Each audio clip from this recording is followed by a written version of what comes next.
personne n'ose dire du mal de Booba parce qu'on se dit qu'on pourrait un jour le croiser à Orly maintenant, quoi. Le type a détruit toute ironie sur Booba.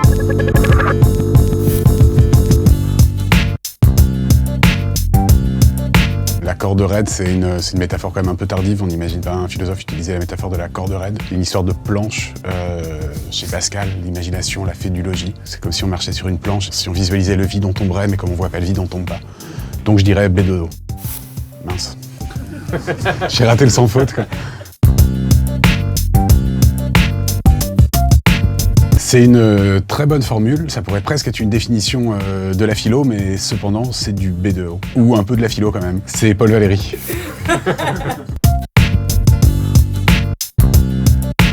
Je dirais que c'est une phrase qu'on retrouve vraiment alternativement et dans des paroles de rap et dans des manuels de philosophie. Donc mixte. Je me couvre. Hein.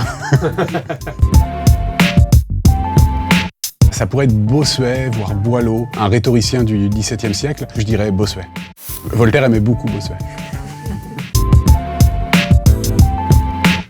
Je me méfie des phrases sur l'amour et sur la haine qui sont en général assez peu contextualisées. Ça sent quand même une sorte de facilité, voire même une phrase qui aurait été écrite juste pour la rime, parce qu'il fallait une rime en mai. Elle est vraiment très très dure. Bonne formule, assez peu pragmatique et qui ne serait pas du tout à utiliser dans le cadre des relations internationales ou de la diplomatie, mais d'une intransigeance morale quasi kantienne, donc je dirais philo. Anaximandre ou un présocratique, un type qui réfléchit longuement en prenant des cailloux dans la main et en se demandant quels sont les principes premiers de l'univers. J'aurais tenté, quoi. Ça sent un discours un peu de réinsertion après une expérience carcérale, donc je dirais B2O. Ça rappelle un peu Pascal, ces histoires sur la justice n'ayant pu faire que le fort fut juste, on a fait que le juste fut fort, une sorte de vision très désenchantée et très cynique de la politique, quelque chose d'un peu sévère, donc Pascal, philo. Ah, il y a un côté un peu rappeur sur la tangente, sur le fil, quoi, rappeur philosophe.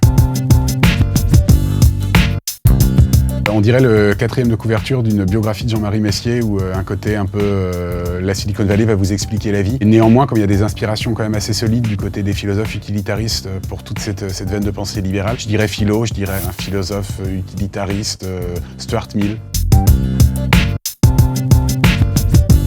À moins d'atteindre le savoir absolu au sens de Hegel, on sait jamais tout, donc on sait toujours à moitié. Donc c'est une phrase un peu péremptoire et en son fond assez fausse. La philosophie, la sagesse, à partir du moment où on n'a pas le savoir absolu, est plutôt une mesure de notre ignorance, comme disait Socrate, qu'un calcul quantitatif de la quantité de choses qu'on sait. Il n'existe pas un seul sujet sur lequel on sait quelque chose pour tenter qu'une chose soit le reflet de toutes les autres choses de l'univers, ce que j'aurais tendance à croire assez. Quelqu'un qui a, je pense, roulé vite un jour en rentrant sur l'A1 et qui s'est fait un peu peur et qui a écrit genre j'ai roulé à 160, j'ai eu chaud, et qui a écrit tout de suite les lyrics d'un de ses tubes. Est-ce qu'un philosophe aurait pu parler de Mitterrand? BHL sans doute, le voyage à Sarajevo, un peu d'intimité, du temps passé dans un avion, peut-être un sale coup, un plateau repas dérobé ou quelque chose comme ça. BHL, philo. Alors le côté analyse politique de Maître Gims m'avait complètement échappé. Petit aparté, j'ai beaucoup écouté à la radio cet été et c'est vraiment Johnny Hallyday Maître Gims. Un peu ridicule, en même temps grand interprète, une voix très puissante, un côté roman national venu d'ailleurs, comme Jean-Philippe Smet. Je crois assez à la Johnny Hallydayification. On attend des hymnes pour le foot, un côté rencontre improbable de cet homme avec la nation. Ouais.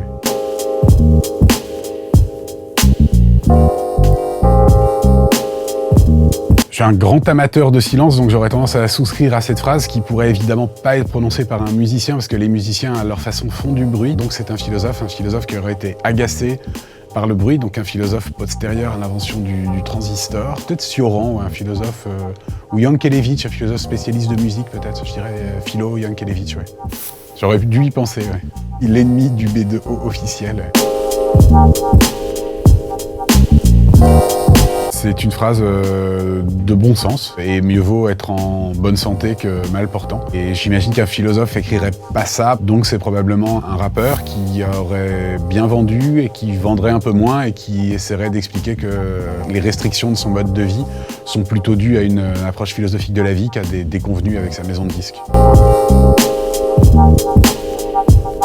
C'est pas mal. On sent quand même l'arrivée plus que prochaine des premiers rappeurs grands-pères. C'est un peu triste quand même quand on y pense.